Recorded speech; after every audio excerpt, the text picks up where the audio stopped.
Welcome to It Seems Complicated. It's human. Obviously. Good morning, Axe. What was the noise? Geez, is that a plasma TV? What are you doing with it? I needed it for my ship. Apparently on this planet, you prefer to use ionized gas made of positive ions and free electrons to stare at when you are on your couch, instead of using it to deflect asteroids. Deflect asteroids? Are you building a plasma railgun? I just need... Actually, don't answer that, before I have to explain in front of a jury why I was reopening the Marauders project in my bedroom. Let's fix the other issue first. Where did you get the TV? Did you buy it with my account? Buy? Please don't tell me you stole a TV. Please, Axe, please.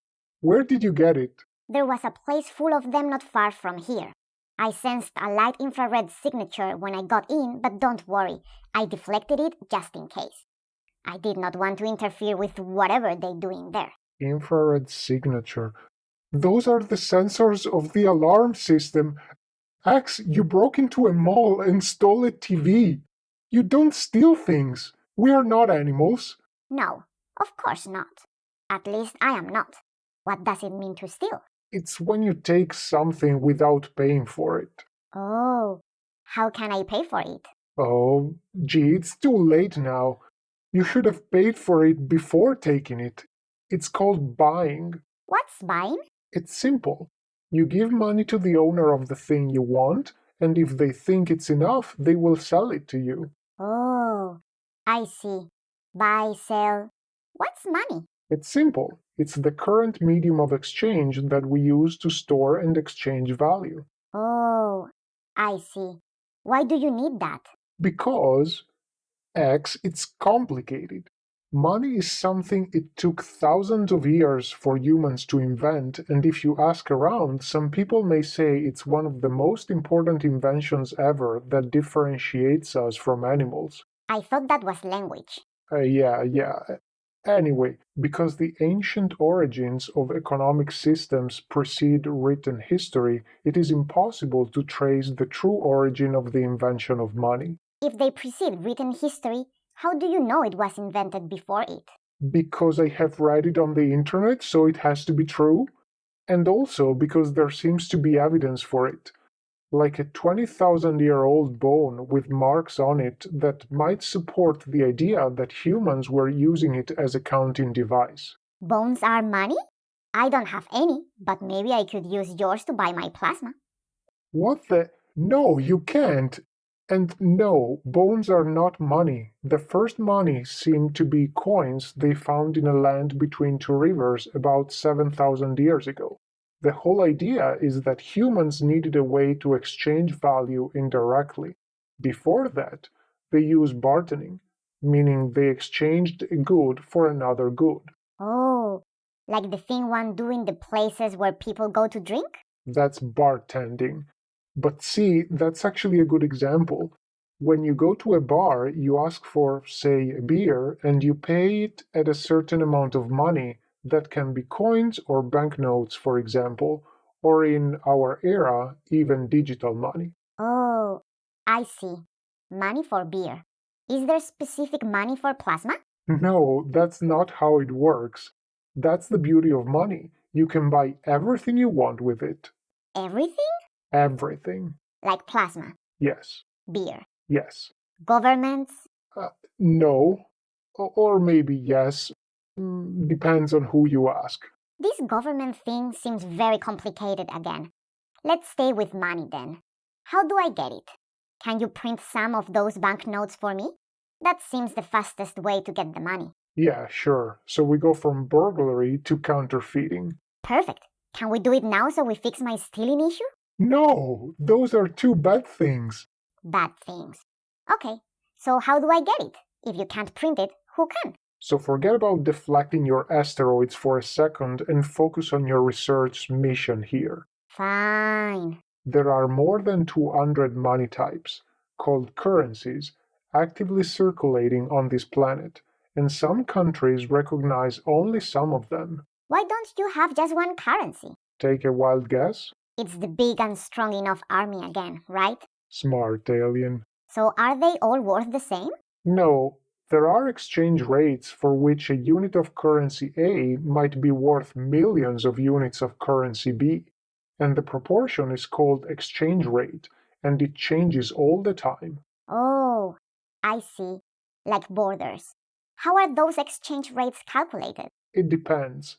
If a country uses a pegged regime, it basically decides to make it a certain ratio with another country's one. If it uses a floating regime instead, its value fluctuates based on the demand and supply in the foreign exchange. So if you want to buy, say, oil, and the oil price is in currency A, you first have to buy currency A to be able to buy oil.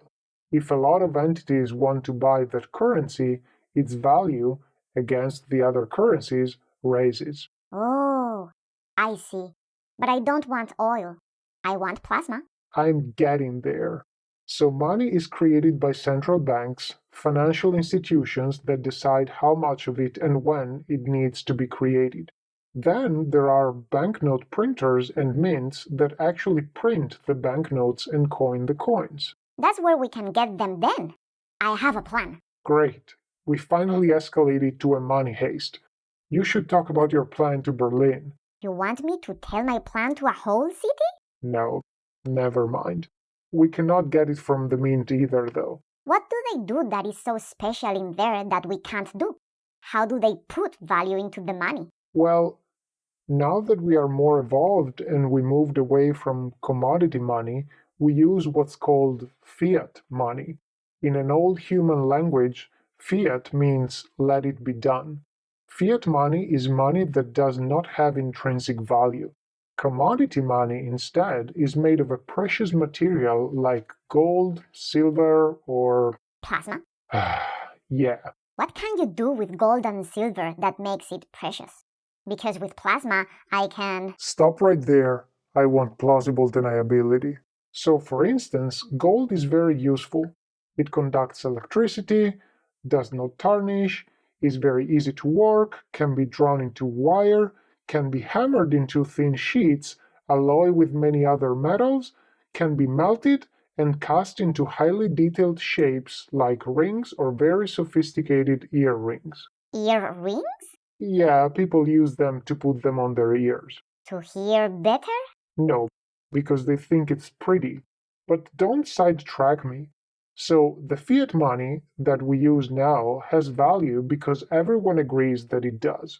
And every government decided which colors, symbols, materials, and shapes the money needs to have, so you make sure it has been created just in those facilities, which are trusted by all people who agree it has value because it's made by them. Oh, I see. So everyone agrees that a piece of paper with the right colors and shapes on it has value, and then it starts having it? Yes, precisely. So how is that different from the gold having value because you can make earrings with it? It was just an example, X. It's also used in electronics. How much of it? Let me check so you can let it go when you see that. See? Gold used for jewelry in the biggest economy on the planet, for instance, was only 50% versus a 37% in electronics? So my laptop is freezing because someone wants to have prettier and heavier ears? Sorry, Bobby. I did not want to upset you. It's not you, X, sorry. Where were we? And it's B.O.B.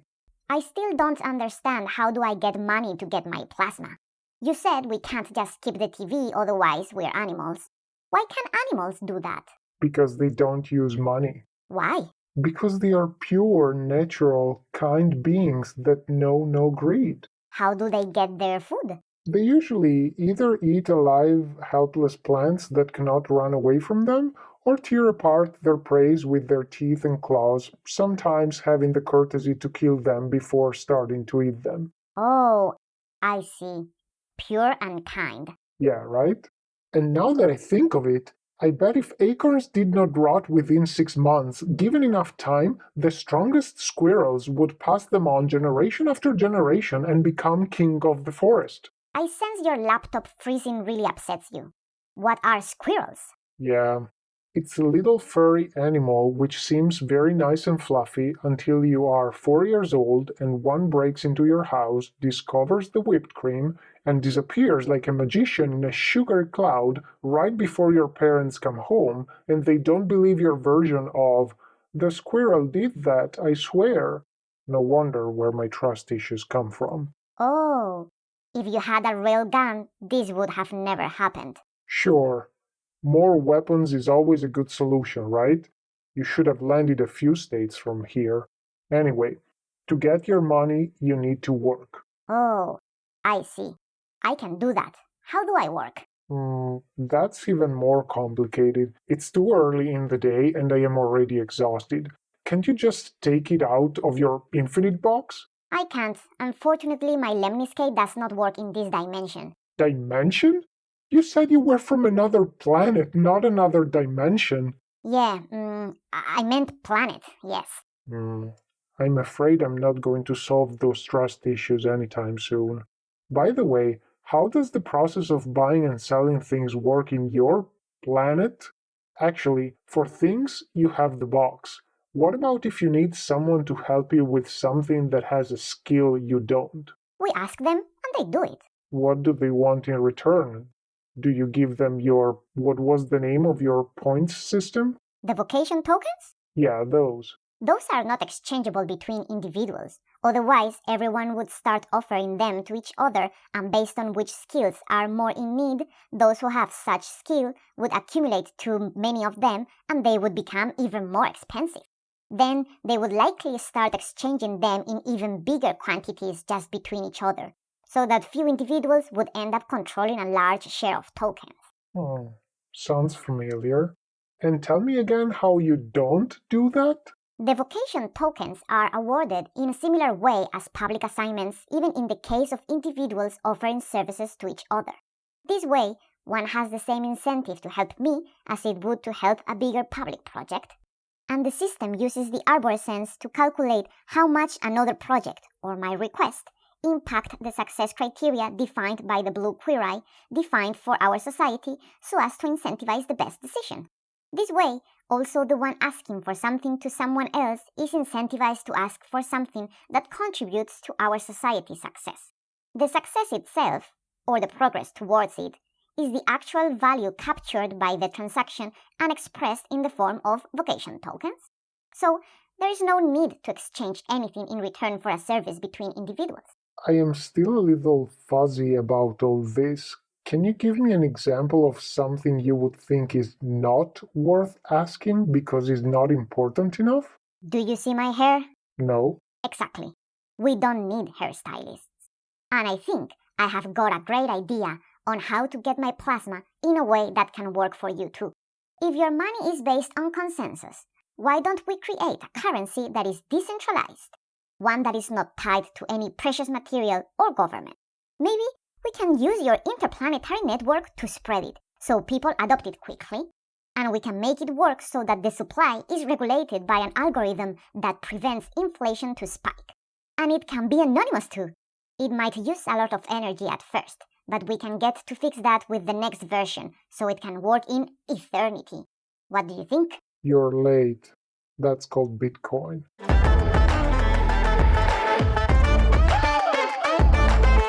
If you want to defend the right of plasma TVs to be used for the purpose they were originally made, subscribe to this podcast. Share it, leave a review, and I will keep them away from X. Thanks again for buying me that TV, Bobby. You're welcome. And now you have your asteroids deflector. And you have your anti-squirrel railgun. That's exactly what it is.